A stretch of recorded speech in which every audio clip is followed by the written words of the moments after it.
Amém? Fique de pé no seu lugar, vamos orar, vamos agradecer a Jesus mais uma vez por essa manhã e pedir que mais uma vez Ele nos surpreenda com a sua palavra, trazendo o entendimento que nós precisamos e também trazendo o que nós necessitamos de ministração para esse dia e para esta semana. Jesus, muito obrigado por estar aqui conosco, obrigado pela sua palavra, obrigado pelas canções que nós cantamos até aqui. Nós te colocamos, meu Pai, no centro das nossas vidas. Seja o centro também, Pai, nesse tempo de aprendizado que teremos aqui pela frente. Que a Tua palavra venha de encontro com a necessidade espiritual dos Seus filhos. E que possamos, mais uma vez, Pai, sermos surpreendidos com aquilo que o Senhor deseja ministrar em nossas vidas. O nosso único desejo aqui neste lugar é aprender mais sobre Ti, aprender mais sobre a Sua palavra e sairmos daqui, ó Pai, com um tanque cheio, meditando, refletindo acerca do aprendizado que o Senhor tem a nos trazer nesta manhã. Nós Te louvamos, nós Te agradecemos e nós oramos em nome de Jesus. Amém. Pode se sentar. Estamos numa série então pela manhã, o Evangelho segundo Jesus. O que Jesus quis dizer, quando Ele disse para os seus discípulos, alguns deles, segue-me. Assim como Jesus falou também para outros, mas que não tiveram a capacidade nem o ímpeto de segui-lo, Jesus novamente diz para mim e para você acerca desta mesma palavra, segue-me. Agora, o que significa seguir a Jesus? O que significa andar com Ele pelo caminho? O que significa o Evangelho segundo Jesus? Por que é tão importante a gente às vezes começar no beabá da palavra de Deus?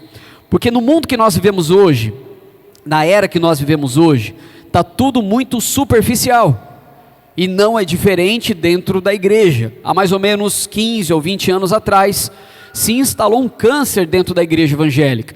O câncer que veio através, por exemplo, do neopentecostalismo. Esse neopentecostal, essa teologia neopentecostal trouxe consigo um sincretismo religioso. O que é isso? É uma mistura de diversas religiões junto com aquilo que está descrito na palavra. Para muitas pessoas hoje não basta você ter um Deus para adorá-lo por meio da fé. É necessário que você tenha algum tipo de amuleto. Se você não tiver um tipo de amuleto, se você não tiver uma rosa consagrada, se você não tiver um sal, se você não tiver uma água do Rio Jordão dentro da sua casa, não é suficiente. Não basta simplesmente você ser trabalhado por Cristo Jesus em sua fé, é necessário que você tenha algo em suas mãos. Então, existe muita contaminação nos nossos dias, que nada tem a ver com a palavra de Deus. Existe uma mistura muito grande entre religiões afrodescendentes, religiões do Antigo Testamento, que tem a ver com o Antigo Testamento, o judaísmo. Eles vão misturando, fazendo uma misturança disso tudo, e lhe apresentam muitas vezes um evangelho falso, vazio, raso, e que não tem poder de transformação de vida. Gente, se fosse fácil, como nós dissemos semana passada, aquele jovem rico teria deixado tudo para trás e seguido Jesus. Imagine que você estivesse na frente de Jesus, Ele na sua frente, você na frente dele, trocando uma ideia e conversando. Imagine que Jesus estivesse dizendo para você, olhando para você, apresentando o Evangelho para você. Talvez você diga para mim assim, muito fácil, naturalmente eu o seguiria, pois foi a mesma oportunidade que o jovem rico teve, e não o seguiu. Ele tomou a decisão de não seguir Jesus. Em outra passagem bíblica, Jesus pregando e falando acerca do reino de Deus, o que o povo disse para ele? Duras são essas palavras, quem poderá segui-las ou cumpri-las? Então isso tem que dar para nós um norte, de que nós precisamos reavaliar a nossa vida cristã. Nós precisamos ver se de fato a nossa salvação, ela realmente está sendo vivida, ou se você está vivendo num conto de fadas. É necessário que você pare para pensar em que pé está a sua vida cristã. Agora, meu irmão, esse tipo de mensagem não é o tipo de mensagem que é atrativa, tá bom? Na realidade, é o tipo de mensagem que faz você refletir tanto, pensar tanto sobre a sua vida cristã, sobre a sua salvação, que muitas vezes você está afim mesmo de dar um passo para trás e encontrar um lugar que seja mais fácil você viver a sua cristandade, o seu cristianismo. Mas eu quero que você, em nome de Jesus, compreenda essas palavras, não como algo que é para te tirar de onde você está, no sentido mesmo de você se sentir a pior pessoa do mundo, não. Compreenda e saiba discernir estas mensagens com a intenção de que você tome decisões para o seu crescimento espiritual, porque essa deve ser a sua decisão, maturidade espiritual. A minha intenção aqui é chacoalhar você, e esse também é o meu papel, é um dos meus papéis como pregador. Não é dizer o que você quer ouvir, mas o que você precisa ouvir, com a intenção de que você cresça em maturidade e fé. Se eu não estiver exercendo este papel na igreja, então algo está errado. Então nesses domingos pela manhã, eu quero que você passe a entender mesmo profundamente o que significa ser salvo. E aqui, em 2 Coríntios, capítulo 13, versículo 5 diz: examinem-se para ver se vocês estão na fé, provem-se a si mesmos. O apóstolo Paulo dando uma palavra para a igreja de Corinto. Então é natural que isso era comum na igreja do primeiro século, isso precisa ser comum para nós. A intenção aqui é única, é que você realmente compreenda o que Jesus tem para você. Jesus, ele falava por meio de parábolas. Ele falou sobre diversas parábolas, as verdades do reino de Deus, exemplificadas através do cotidiano da vida das pessoas. E uma de suas parábolas, uma de suas ilustrações que ele se utilizou, foi sobre os tipos de solo. Aqui, nessa passagem bíblica de Mateus capítulo 13, Jesus vai dizer acerca dos solos da onde a semente cai. 4 tipos de solos. E apenas um solo é o solo correto, da onde a semente caiu, germinou e deu fruto. Todos os outros 3 solos, aonde a semente caiu, infelizmente ela não vingou. Ou caiu num solo duro, ou caiu num solo pedregoso, rochoso, ou caiu no meio dos espinhos, e ela não conseguiu permanecer, não conseguiu frutificar, não conseguiu crescer. E eu quero falar sobre isso com você hoje, sobre a questão da salvação.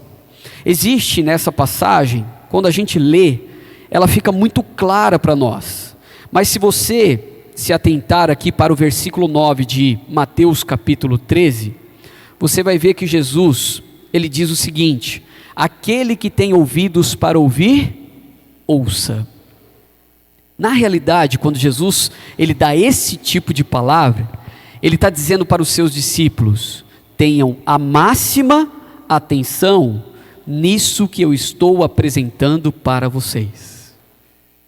E depois que Jesus dá essa palavra, ele continua o seu discurso, dando mesmo a explicação do porquê ele falava por meio de parábolas. E aí, no versículo 18, você pode notar os discípulos curiosos, por conta daquela palavra que Jesus havia dito. Olha o que diz o versículo 18: portanto, ouçam o que significa a parábola do semeador. Jesus, ele fala acerca de uma parábola que era de muito fácil entendimento, principalmente para quem estava naquela época, quem era daquela cultura e quem estava vivenciando no seu dia a dia, numa região onde o plantio era uma das coisas mais importantes para eles. Então Jesus, ele não tinha o porquê ainda dar uma explicação extra para os discípulos, mas seus discípulos é que vão indagá-lo e perguntar para ele o que isto significa. Por quê? Porque tudo parecia muito óbvio, mas ainda havia um mistério do qual eles queriam saber. Porque dizia respeito a quê, meus irmãos? Dizia respeito à salvação. Salvação. Essa é uma das coisas mais importantes que nós temos que ter consciência. Meu irmão, a coisa mais importante na vida cristã que você pode fazer hoje por você é ter a convicção se você está salvo ou não. Porque se você tem a convicção da sua salvação, tudo muda. Tudo muda. Você muda o seu jeito de ser dentro de casa. Você muda a forma como você cria os seus filhos. Você muda em relação aos recursos financeiros que chegam nas suas mãos. Você muda na tratativa com outras pessoas. Você muda em relação ao sexo oposto. Você muda em relação à sua sexualidade. Você muda a sua mente. Quando você tem a certeza da sua salvação, você dá fruto. E quem dá fruto é porque está enxertado na videira. E quem está enxertado na videira, que é Cristo Jesus, evita o pecado, passa longe do pecado, tem uma vida reta, uma vida santa, uma vida justa, uma vida íntegra. Está vendo a importância da salvação? Agora, e quando você não compreendeu o que de fato significa o que é salvação? O que acontece com você? É uma vida mais ou menos. É uma vida que você vai viver sem sentido nenhum. Você vai frequentar a igreja, mas você não vai ser a igreja. Você não vai dar fruto. Porque todo aquele que crê em Cristo Jesus dá fruto, em perspectivas e quantidades diferentes. E o texto bíblico vai comprovar isso para nós. Alguns dão a 30, outros 60 e outros 100 por um. Mas todo aquele que nasce de novo dá fruto. Se não dá fruto, não nasceu de novo. Se dá fruto, mesmo que seja, entre aspas, pouco em relação ao outro irmão, mesmo assim nasceu de novo. Vamos à leitura do texto? Porque daí você vai ter uma compreensão melhor daquilo que eu quero compartilhar com você. Então, Mateus capítulo 13, a partir do versículo 1, diz assim: Naquele mesmo dia, Jesus saiu de casa e assentou-se à beira-mar. Reuniu-se ao seu redor uma multidão tão grande, que ele teve que entrar num barco e assentar-se nele, enquanto todo o povo ficou na praia. Então lhes falou muitas coisas por parábolas, dizendo: O semeador saiu a semear. Enquanto lançava a semente, parte dela caiu à beira do caminho, e as aves vieram e comeram. Parte dela caiu em terreno pedregoso, terreno rochoso, onde não havia muita terra, e logo brotou, porque a terra não era profunda. Mas quando saiu o sol, as plantas se queimaram e secaram, porque não tinha raiz. Outra parte caiu entre os espinhos, que cresceram e sufocaram as plantas. Outra ainda caiu em boa terra, que deu boa colheita, 100, 60 e 30 por um. Aquele que tem ouvidos para ouvir, ouça. Versículo 10. Os discípulos aproximaram-se dele e perguntaram: Por que falas ao povo por parábolas? Ele respondeu: A vocês foi dado o conhecimento dos mistérios do reino dos céus, mas a eles não. A quem tem será dado, a este terá em grande quantidade. De quem não tem, até o que lhe tem será tirado. Por essa razão, eu lhes falo por parábolas, porque vendo eles não veem, e ouvindo eles não ouvem nem entendem. Neles se cumpre a profecia de Isaías: ainda que estejam sempre ouvindo, vocês nunca entenderão. Ainda que estejam sempre vendo, jamais perceberão. Pois o coração deste povo se tornou insensível, de má vontade ouviram com seus ouvidos e fecharam os seus olhos. Se assim não fosse, poderiam ver com os olhos, ouvir com os ouvidos, entender com o coração e converter-se, e eu os curaria.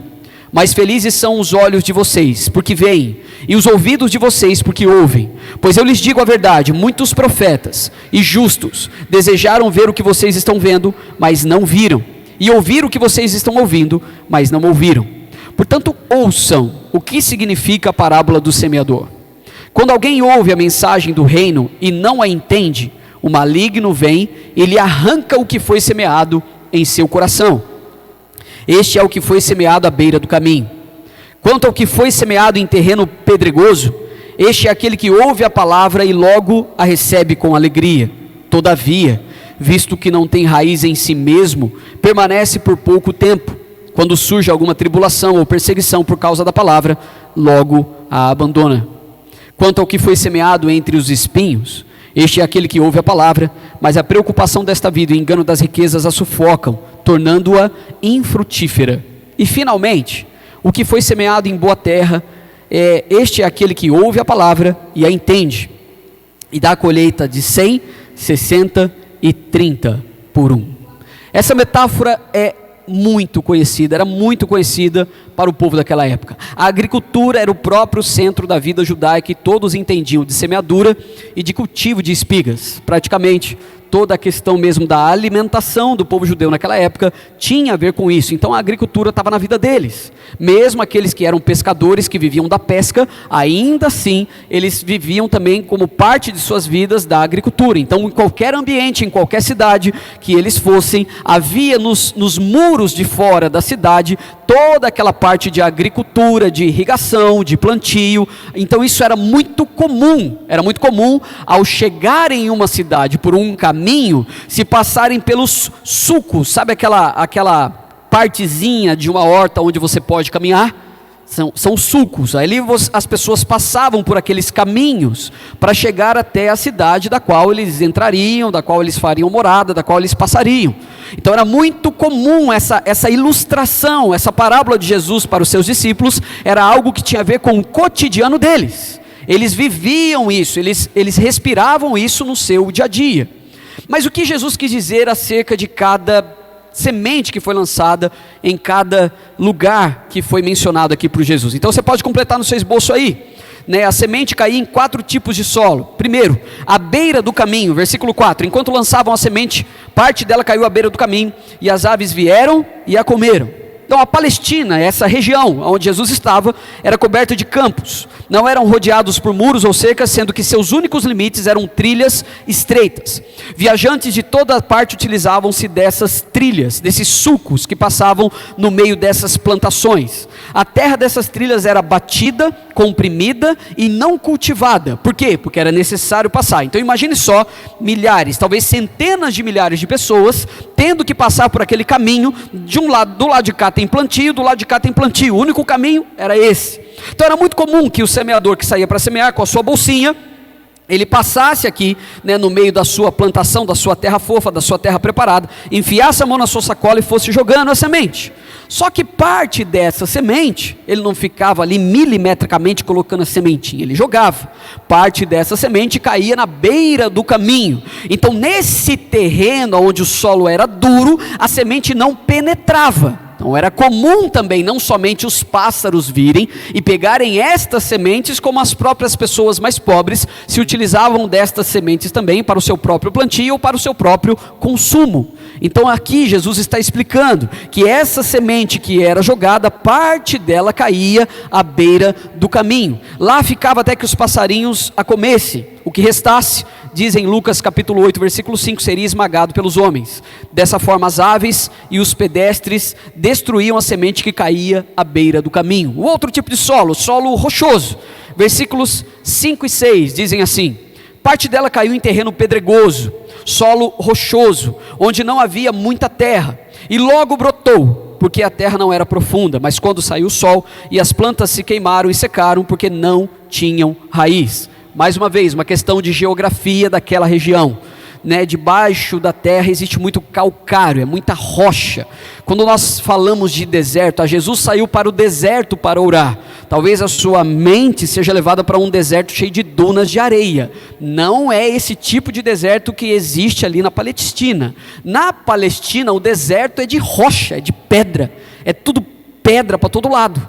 É muita, mas muita. O calcário é muito comum. Essa parte branca mesmo, essa terra branca, essa rocha branca que existe em alguns lugares. Nesta região, o calcário é muito comum. Então ali, ok, parte da semente caía à beira do caminho, e a gente sabe que neste tipo de solo, impossível dar o plantio.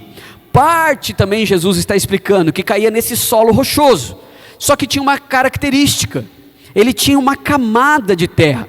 Então era uma camada de umidade e uma camada também, né, de vitaminas necessárias para que germinasse qualquer tipo de planta.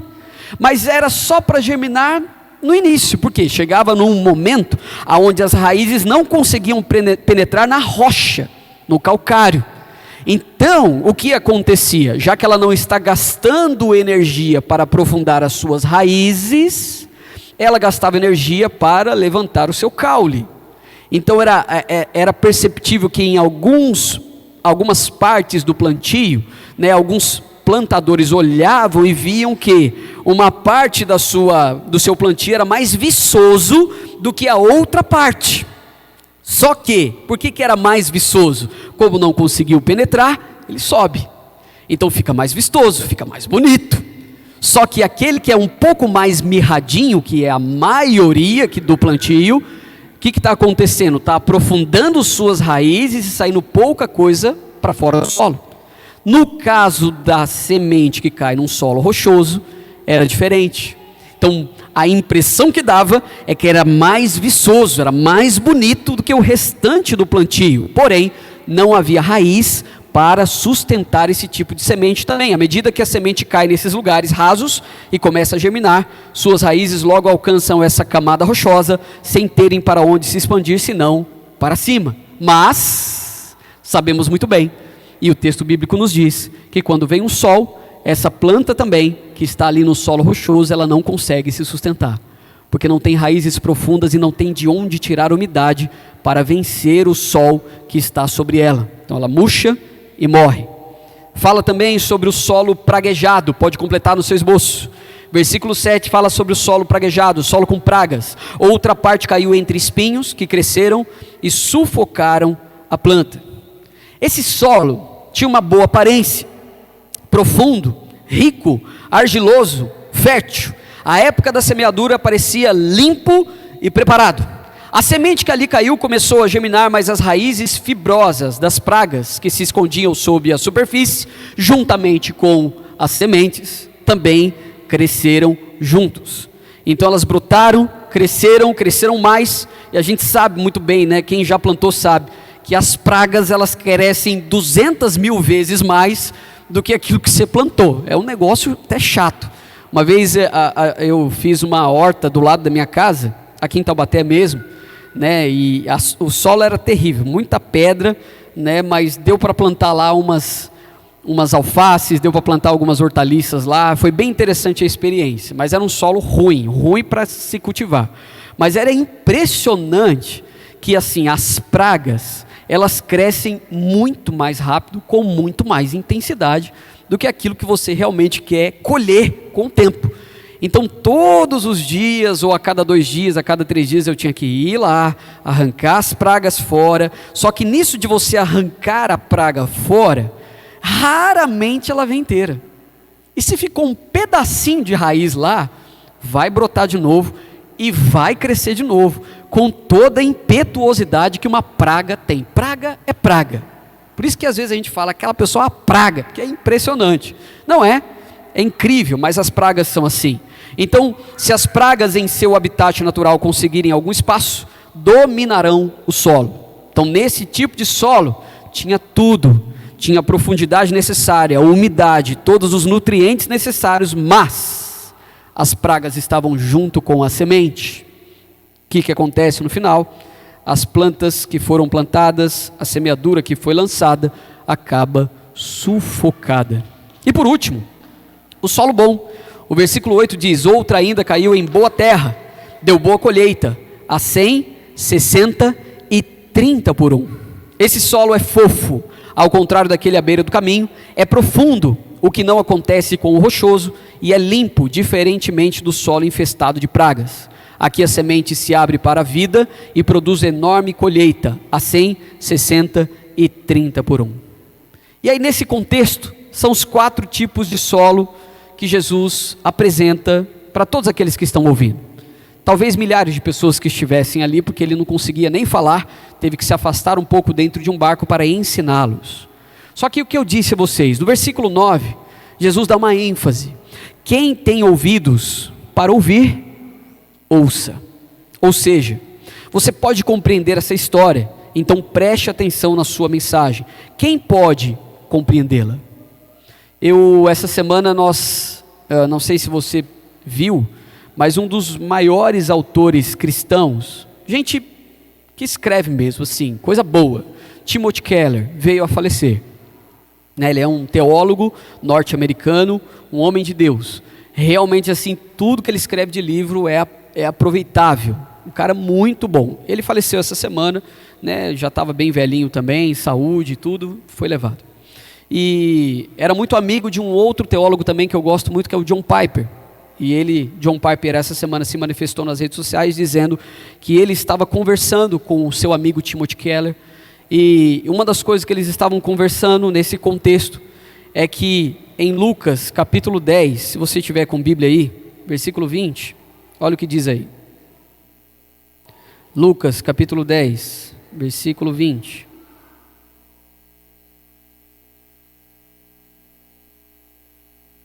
Diz assim, ó: contudo, alegrem-se, não porque os espíritos se submetem a vocês, mas porque os seus nomes estão escritos nos céus. O que ele está dizendo? Que eles estavam conversando, que a maior alegria que Timothy Keller estava tendo no fim de sua vida, ele sabia que estava próximo do fim, e o que lhe trazia muito conforto ao coração, era justamente isso que está escrito aqui: alegrem-se não porque os espíritos se submetem a vocês, mas porque os seus nomes estão escritos no céu. Ele tinha a convicção de que o nome dele estava escrito no céu, e isso lhe trazia um conforto tremendo diante da morte que estava sendo apresentada a ele. Meus irmãos, isso é muito sério. É por isso que eu tenho tentado trabalhar com você essa questão da salvação, porque ela é de extrema importância. Se você não entender isso aqui, você praticamente não entendeu nada. Você não consegue discernir o que de fato está em jogo em relação à sua própria vida. Por isso a importância de nós compreendermos os tipos de solo e a importância de nós trazermos uma aplicação prática para a nossa vida. Agora, a pergunta que eu faço para você nesta manhã: tinha algum problema com a semente que havia sido lançada? Não. Jesus não fala que tem problema com a semente. Tinha problema com o semeador? Também não. O semeador saiu para semear, fazer o que ele faz melhor, plantar. Ele coloca a mão na sacola e ele vai jogando a semente. Mas qual era o problema então? O problema era o tipo de solo. Então o problema não está no solo, não está na semente, não está no semeador, mas está na condição do solo. Em que condição está o solo do seu coração? Versículo 19 diz: quando alguém ouve a mensagem do reino e não a entende, o maligno vem e lhe arranca o que foi semeado em seu coração. A questão principal nesta parábola não é que haja alguma falha no semeador ou em seu método e nem na semente. Também não há nada de fundamentalmente errado com a composição do solo. O problema é a condição do solo. O solo ilustra o coração do ser humano. Então, quais são os princípios que você pode aplicar em sua vida para que você possa ser um solo que dá a 30, 60 e 100 por 1? E eu quero que você hoje seja sincero com você mesmo. E isso é uma leitura pessoal. Esquece quem está do teu lado. Se você olhar para a pessoa do teu lado e dizer: rapaz, você é um solo pedregoso, rochoso. Não, tal pessoa, estou trazendo aqui a minha memória. O meu amigo lá do trabalho. Não, aquele ali foi plantado no meio dos espinhos. Não, isso, não quero que você faça esse tipo de leitura. Quero que você pense sobre você. Em que tipo de solo a semente do Evangelho tem caído? Como está o seu coração para receber aquilo que o Senhor tem para você? Eu vou lhe apresentar de maneira prática aqui então alguns princípios para que você possa aplicar para a sua vida. O primeiro deles: seja sensível para com a palavra. O versículo 19 diz: quando alguém ouve a mensagem do reino e não a entende, o maligno vem e lhe arranca o que foi semeado em seu coração. Eis aqui um indivíduo que é insensível. Insensível. É insensível, é apático, é distante, é indiferente, é negligente e até mesmo às vezes é hostil. Não quer saber do Evangelho. A mensagem bate nele e volta. Satanás é como as aves que espreitam o solo endurecido, pronto para arrebatar a semente no momento em que esta cai no chão. No versículo 12 de Lucas capítulo 8 diz: as que caíram à beira do caminho são os que ouvem, e então vem o diabo e tira a palavra dos seus corações, para que não creiam e não sejam salvos. Aqui o Senhor alerta para o fato de que o coração humano pode ficar tão apertado e batido pelo transitar do pecado que se torna completamente insensível ao Evangelho.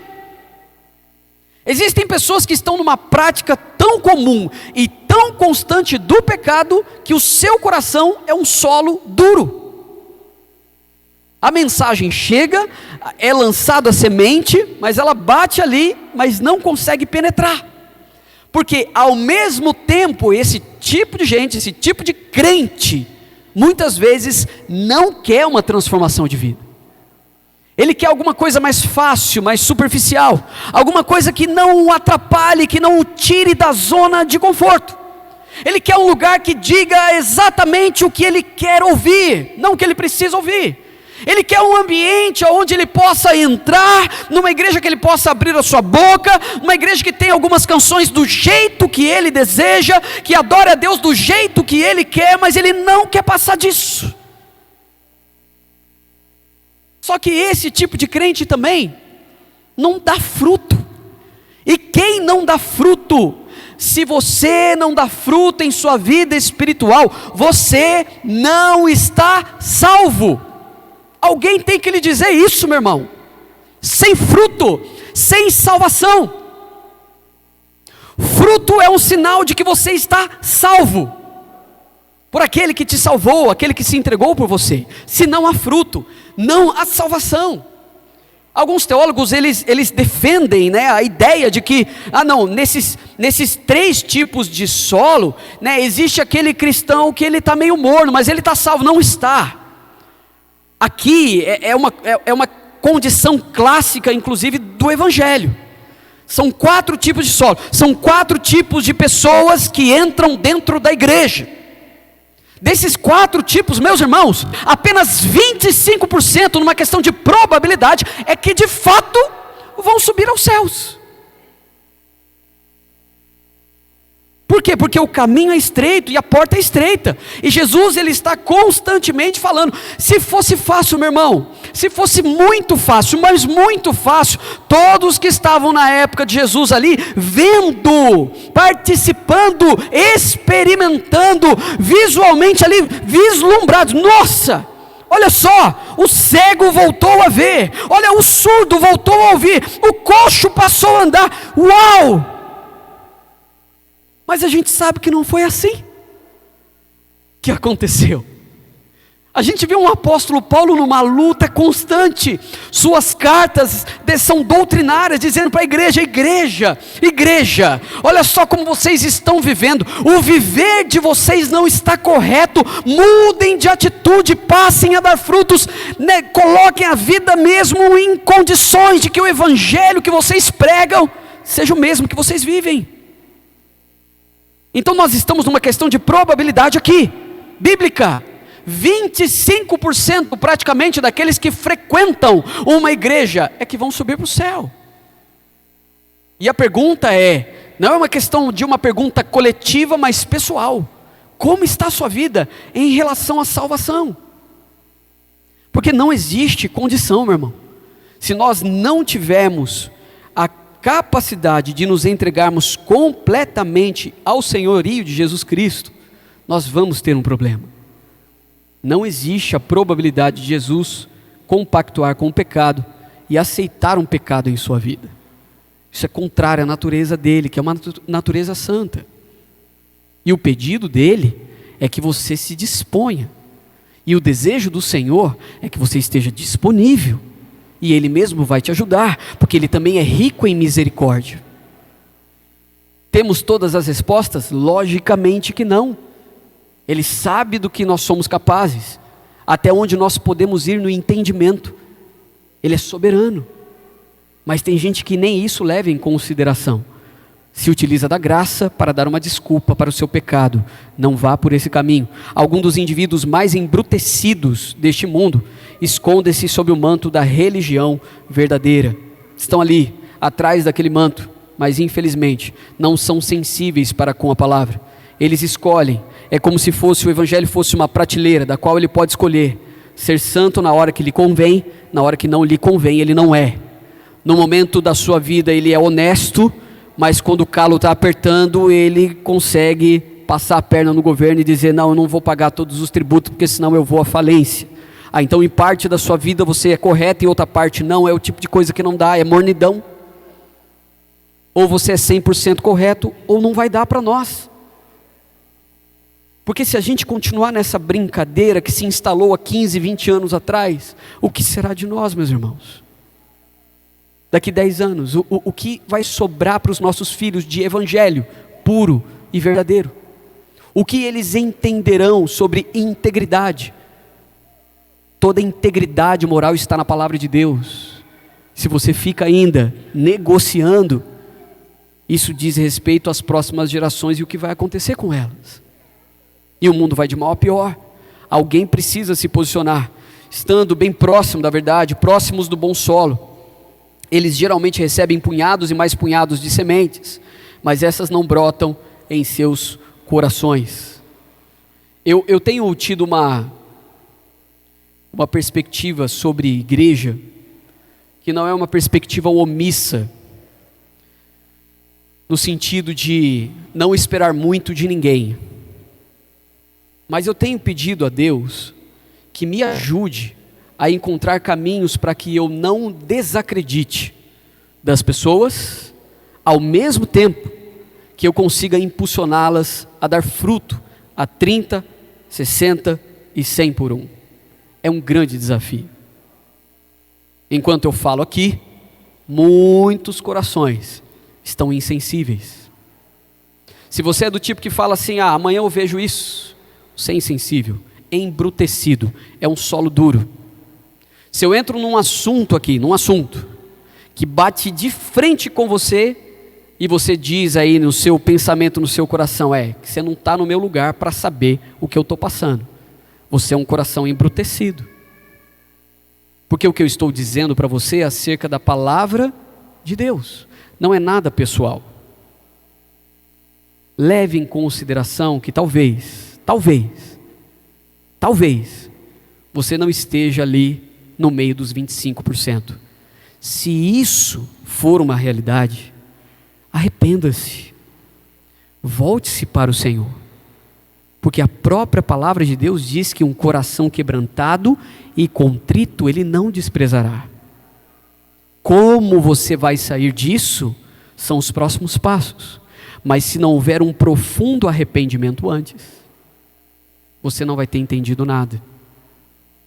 Segundo princípio, mergulhe profundamente na palavra da verdade. Diz o texto: quanto ao que foi semeado em terreno pedregoso, em solo rochoso, este é aquele que ouve a palavra e logo a recebe com alegria. Todavia, visto que não tem raiz em si mesmo, permanece por pouco tempo. Quando surge alguma tribulação ou perseguição por causa da palavra, logo a abandona. Esse tipo de coração é o coração entusiasta, porém superficial. Existe uma reação positiva, mas que não é a fé salvadora. Não há meditação, não se avalia o custo. Olhe para mim aqui, e aqui entra uma questão que tem a ver com essa pessoa que está aqui, em cima, ensinando. Tem a ver com as pessoas que apresentam a verdade hoje. Geralmente esse coração entusiasta, ele não mergulha profundamente na palavra, porque o que lhe é apresentado é uma piscininha de criança de 2.000 litros. Não o vasto oceano que Jesus tem para ele, tanto das bênçãos quanto dos ais, que tem as duas coisas na vida cristã. Quando você está evangelizando alguém, o que você costuma dizer? Venha, você vai ser abençoado, você vai receber restauração nas suas emoções, você é isso, você é aquilo outro, você vai subir pelas paredes, você vai botar uma capa, você vai sair voando, as pessoas serão curadas, sua família vai ser restaurada e pá. Eu não estou dizendo que isso não vai acontecer. Essa parte é importante, das bênçãos que Deus promove em nossas vidas. Mas e a segunda parte? Qual é a segunda parte? A segunda parte é, então, existe um custo, e ele é alto. Você sabe qual é o custo de seguir a Cristo Jesus? Você vai ter que renunciar ao mundo, você tem que parar de mentir, você tem que parar de fumar, você tem que parar de roubar. Mas roubar quem? Roubar todo mundo, meu irmão. Você tem que ter o nome limpo na praça. Não dá mais para você viver de SPC Serasa. Não dá, você tem que botar a sua vida em dia. Você tem que pagar as suas dívidas. Você tem que falar a verdade. Você tem que ir lá naquela tia que tem a caderneta, desde 1999, que você deixou devendo na mercearia, você tem que botar em dia. Você tem que consertar a sua vida. Você vendeu, mas vendeu um produto quebrado? Não, então você vai lá e diz para a pessoa. Você está vendendo um carro que foi adulterado? Meu irmão, está errado. Você não faz mais esse tipo de coisa. E diante da sua família, dos seus amigos, você se posiciona. Você não fica mais calado. Você vê uma coisa errada e você se posiciona em amor, dizendo: olha, a palavra de Deus diz o seguinte: isso fará com que você seja açoitado, lançado de lado. Você está preparado para viver na solidão? Pois bem, vida cristã também é isso. Vida cristã é defender a verdade, é viver a verdade. Se é viver a verdade, é ir contra o que este mundo prega. E o que este mundo prega, meu irmão, vai deixar você isolado. Você vai entrar numa entrevista de emprego e você não vai ser escolhido por conta da sua fé. Você vai entrar para fazer um crediário na Renner e você não vai ser aprovado porque você é crente. Você já pensou? É isso que tem acontecido. No meio político também. E não é à toa, na realidade, por um péssimo testemunho de alguns que se dizem crentes, mas a semente caiu na beira do caminho, a semente não criou raízes profundas e a semente está no meio do solo cheio de pragas, praguejado. Então, numa questão de evangelismo, lembre-se disso em nome de Jesus. Existem as bênçãos e os ais. Mas no fim das contas, como termina? No fim das contas, meu irmão, termina eu e você entrando na cidade celestial, glorificando a Deus e passando uma eternidade ao lado dele. É assim que termina a nossa história. Na realidade, que começa a nossa história, né? Só que existe um preço a ser pago. Semana passada nós vimos o jovem rico, que era crente, era de igreja. O rapaz era de sinagoga, um dos principais líderes ali. Era rico, proeminente, era jovem. Imagina, jovem, a cabeça sendo formada. Ele tem a atitude correta, ele tem a pergunta correta, ele vai até Jesus de joelho, na frente de todo mundo, diferente de Nicodemos. Ele vai acertando, até que Jesus diz: então, para você receber a salvação, larga tudo que você tem e me segue. Ah, não dá para mim. Eu passo a minha vez, Jesus, para mim não dá. Você entende?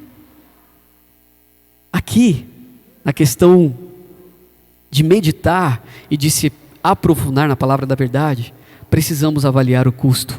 Os convertidos não são confrontados com as questões realmente vitais, que são o pecado e o arrependimento. Em vez disso, são encorajados a entrar no clube de Jesus para gozar as coisas boas que são prometidas a eles. No entanto, por baixo dessa superfície rasa e aparentemente fértil, existe um leito rochoso e impermeável de rebelião e resistência às coisas de Deus. Porque vamos combinar, quando nós começamos a falar sobre o pecado, todos nós somos confrontados. Por quê? Porque somos pecadores.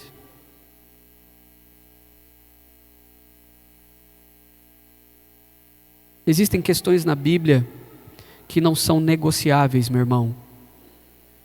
E se você às vezes repudia alguém, dizendo: quem é aquele pastor para dizer que a Bíblia precisa ser atualizada? Se você não abandona um pecado por puro prazer, e se utiliza do seguinte discurso no final: a Deus me entende, você está atualizando a Bíblia. Deus não compactua com o pecado. Não vá por esse caminho, é o diabo te enganando. Deus não vai abraçar o pecado junto com você. Ao mesmo tempo que Ele é amor, Ele também é justo. Existem as bênçãos e existem os ais. O que devemos então, como pastor, viver nesse mundo? Somente aqueles, preste atenção nisso, que vivem neste mundo com os olhos na eternidade, é que conseguem vencer os desafios que lhes são propostos. Não existe outra forma. Davi viveu assim, com os olhos na eternidade. O apóstolo Paulo viveu assim, olhos na eternidade. Os outros apóstolos, todos olhando a eternidade. Não, na eternidade, isso acaba. Sofro aqui, sofrimentos leves e momentâneos, mas isso acaba. Na eternidade isso acaba. Terceiro princípio, valorize as coisas do céu. Diz o versículo 13, 22 de Mateus 13. Quanto ao que foi semeado entre os espinhos, este é aquele que ouve a palavra, mas a preocupação desta vida e o engano das riquezas sufocam, tornando-a infrutífera. Esses são aqueles que vêm à igreja, identificam-se com o povo de Deus, mostram até os mesmos sinais de crescimento, mas nunca produzem fruto espiritual. Eles não se comprometem, eles estão sempre preocupados com os prazeres do mundo, dinheiro, trabalho, fama, prosperidade, ou com os desejos da carne. Dizem-se crentes, mas não se preocupam nem um pouco em viver uma vida pura. Este é o solo praguejado. Mas não se engane, chega uma hora que esta semente vai germinar, mas as riquezas e as preocupações desta vida vão sufocá-la. A pessoa entra no estado de choque, ela não consegue ultrapassar essa barreira. Tudo estava dando tão certo, por que agora a minha vida está um fiasco? Por que eu não encontro esperança? Porque talvez o solo do seu coração estava com pragas, as pragas do mundo, a praga que o mundo te oferece. A praga não tem nada a ver, do tudo é muito fácil, faça o que te der na telha, é o hedonismo, é o relativismo, e tudo que está sendo apresentado por aí. Domingo após domingo, nas devocionais também tenho dito, é duro de ouvir, não é fácil, mas alguém tem que te dizer, não dá para negociar. É necessário que você tome uma posição e que você leve os seus filhos a entenderem também sobre isso. Na realidade, as palavras de Jesus, elas eram duras. Por quê? Porque nós estamos aqui neste mundo como pecadores. Mas ao mesmo tempo as palavras de Jesus eram acolhedoras. Por quê? Porque ele está apresentando algo que, se você quiser, está disponível. Novamente volto ao exemplo do jovem rico. Estava disponível para ele. Ei, você quer ser salvo? Está disponível para você. Essa salvação está disponível para você. Você quer? Então faz isso. Não quero. Então não tem nada que eu possa fazer por você. Nada.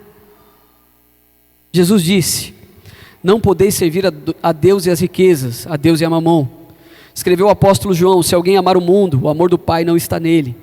O solo tem de estar limpo de espinhos e pragas, se é que pode haver colheita. Nesse caso, por mais que pareça, não há salvação em nenhum desses três casos. Um outro princípio: mantenha-se alerta com os inimigos. As pragas, o sol e as aves representam nessa parábola os nossos inimigos. As pragas são as preocupações desta vida e o engano das riquezas. O sol que queima as plantas cuja raiz não é profunda é a angústia ou a perseguição, as quais vêm bulir com o bem-estar tão apreciado da carne. As aves figuram o maligno, Satanás, que tudo faz para roubar a semente do evangelho, antes mesmo que essa possa germinar. Esses são os três inimigos constantes do evangelho: o mundo, a carne e o diabo. Numa explicação simplificada para você, o mundo e tudo que ele oferece. A gente não precisa ir longe, você sabe bem o que eu estou dizendo. Há um oferecimento para você ali fora, né, de A a Z. É uma prateleira de prazeres, é só escolher. Esse é o mundo. A carne é você, suas inclinações, seu desejo interior pelo que é errado. Nós somos como um imã que vai sendo puxado para aquilo que é errado. É incrível. E geralmente a gente se utiliza do não tem nada a ver. O viver santo que Jesus nos apresenta, nós precisamos militar, lutar contra a carne constantemente. Sabe aquela pessoa que te fecha no trânsito? Aí você diz na sua cabeça, cara, você já pensou em 30 maneiras diferentes de como amassar o carro dela com ela dentro. Você perdeu essa guerra. É triste, mas é a realidade. Se você tem a intenção, você já pecou. Jesus nos ensinou isso. Sabe aquela moça bonita que você vê na rua? Você olha tanto que ela ficou mais seca do que a figueira que Jesus passou na frente. Ah não, mas eu só estou olhando. Sim, mas a intenção do teu coração é ruim. Você já pecou, meu irmão. Você já adulterou, como Jesus mesmo ensinou. E aí, como fica? Essa é a carne. E a carne não melhora, tá bom? Enquanto você estiver vivendo aqui, ela não melhora, cara. Esse que é o grande detalhe também. Ah não, eu vou fazer um jejum de 40 dias, aí tudo vai melhorar.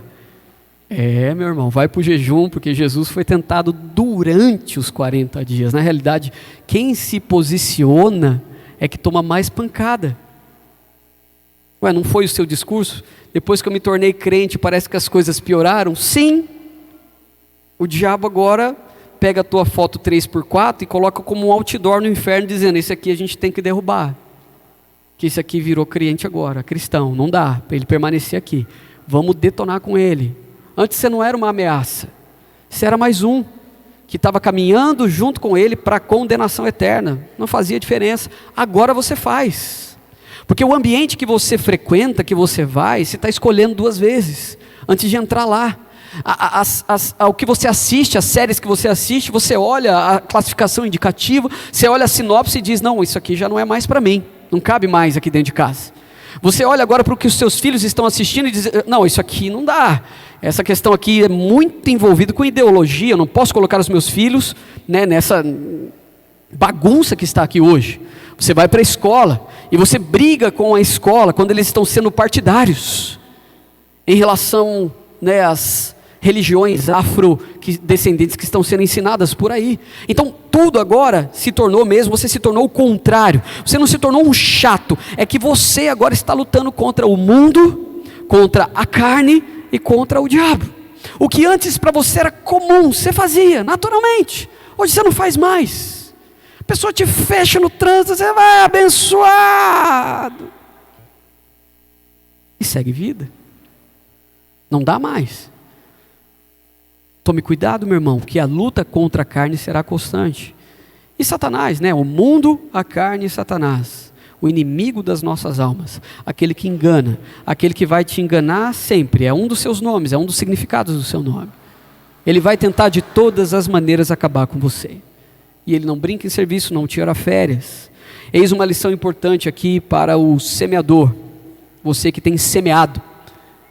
Eu tenho certeza que muitos dos irmãos aqui têm semeado. Você enfrentará resistência e hostilidade. Você vai se deparar com convertidos superficiais e de curta duração. Você encontrará pessoas de coração duvidoso, que desejam ter Jesus, mas não abandonam o mundo. Esse tipo de coisa é muito comum de acontecerem nos nossos dias. Agora, acontecia uma coisa interessante também na Palestina, que nós precisamos nos atentar a esse detalhe também. Muitas vezes, o que acontecia? O semeador, ele lançava a semente sem preparar o solo. E aí, depois que lançou a semente, ele vinha com alguns dos seus carros, puxado por animais, e ele revolvia todo o solo. Então todo o solo ali era envolto, as sementes entravam, e esse também era um dos tipos de plantio, menos utilizado, mas também acontecia. Então, meu irmão, eu também quero dizer para você que muito das sementes que foram lançadas, o Senhor também tem essa capacidade de talvez revolver o solo do teu coração para que você dê muito fruto. Amém? E por último aqui, cultive um coração receptivo. No versículo 23 diz, e finalmente, o que foi semeado em boa terra, este é aquele que ouve a palavra e a entende, e dá uma colheita de 100, 60 e 30 por um. Esse é o ponto alto da parábola, uma promessa aos discípulos desanimados, de que existe uma boa terra, para que não ficassem esmorecidos diante da reação negativa das pessoas. Jesus queria que soubessem que há um imenso terreno que está lavrado e pronto para receber a semente. Este dará fruto abundante. E eu creio, meu irmão, que você pode ter esse coração receptivo, esse solo preparado. Eu creio que você possa dar fruto a 30, 60 e 100 por um. Eu creio que todos nós fomos chamados por Deus para dar fruto, mas vai ser uma escolha muito pessoal, uma escolha sua. E você não pode simplesmente jogar isso no lixo. É uma oportunidade. É uma oportunidade de você olhar para si, entender a palavra e compreender a palavra e ser sincero. Ser sincero com você. Como está o solo do meu coração? Como está? Está embrutecido? Senhor, me perdoe. O solo do teu coração está rochoso? Tem uma camadinha que parece que está tudo bem, mas quando vem a provação, você desbanca, você cai, você se entrega. Senhor, me perdoe. Está crescendo ali a planta, mas também está crescendo junto com isso seus desejos pelo mundo, e está tudo brotando junto, mas vai chegar uma hora que o mundo vai fazer essa semente encolher, morrer. Se é o seu caso, arrependa-se e tenha um solo preparado para receber a palavra de Deus. Eu tenho dito da importância de você compreender esses detalhes acerca do que significa segue-me. Quando Jesus disse segue-me, também tem a ver com esse tipo de palavra. É dura? Sim, porque o que todo mundo quer ouvir. Então está todo mundo salvo aqui, ótimo. Você que levantou sua mão uma vez na igreja, lá em 1973, e desde lá que você levantou a sua mão, você está vivendo uma vida de qualquer jeito e não tem dado fruto, seria tão bom dizer para você que você está salvo. Mas não é o que a palavra está dizendo para mim, porque se não tem fruto, não tem salvação. Eu não estou dizendo que não foi genuíno o seu levantar de mão, o seu vir à frente, o seu sim para Jesus, mas estou dizendo que depois disso você não deixou ser trabalhado pelo Senhor, para sair dessa miséria, dessa esterilidade, para o 30, 60 e 100 por um. E é esse convite constante que Jesus está fazendo para nós nesse tempo. Esse é o Evangelho segundo Jesus. Esse ano eu fiz 40 anos de idade. Tenho refletido muitas coisas acerca desse novo tempo, dessa idade, né? E ainda me considero imaturo para muitas questões da minha vida. Muitas. Tenho sentido Deus trabalhar comigo. E ainda tenho um longo caminho pela frente. Mas uma das coisas que eu percebo nas pessoas que são mais velhas, que têm uma vida cristã piedosa, e em conversas informais, o que eu percebo é que tudo aquilo que era tão importante, quando tinha 30, 40, 50 anos de idade, perde o valor, diante do grande amor de Jesus. A pessoa passa a ter um entendimento, talvez mais profundo, do que significa servir a Jesus. Então, meu irmão, por que não podemos adiantar algumas décadas? Para ter esse tipo de entendimento. É o que eu estou trabalhando com vocês aqui. A salvação é pela graça, mediante a fé em Cristo Jesus. Amém?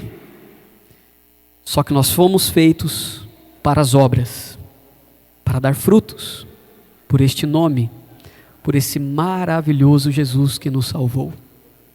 Leve em consideração isso que nós falamos aqui nesta manhã, com muito amor, com muito carinho, e entenda de uma vez por todas o que significa seguir a Jesus. Amém?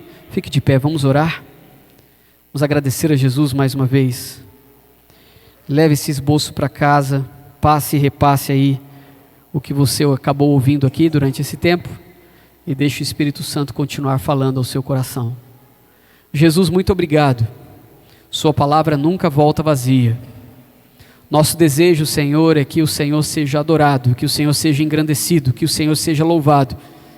Nosso desejo, meu Pai, é a cada dia sermos mais parecidos com o Senhor. Existe um caminho tão longo pela frente, meu Pai, mas tudo começa com um primeiro passo. E nesta manhã, Jesus, nós queremos fazer parte daqueles 25% que tem o solo do coração preparado para receber a semente. E nós sabemos que isso, meu Pai, também é um trabalhar do Senhor.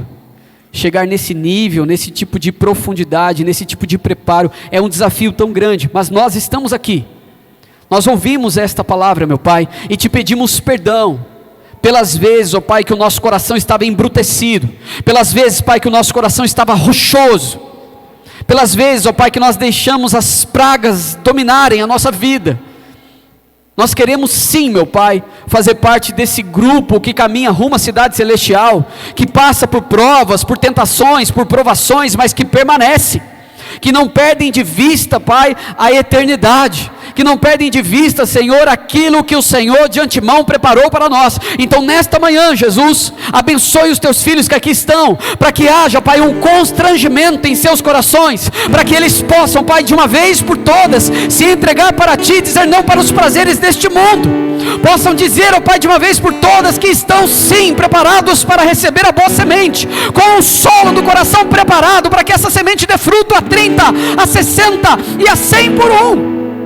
Nos dê, Pai, este privilégio, esta oportunidade de termos em nosso meio cristãos maduros, que se colocam à disposição do Teu reino, para evangelizar e para caminhar junto com outros que estão começando, Pai.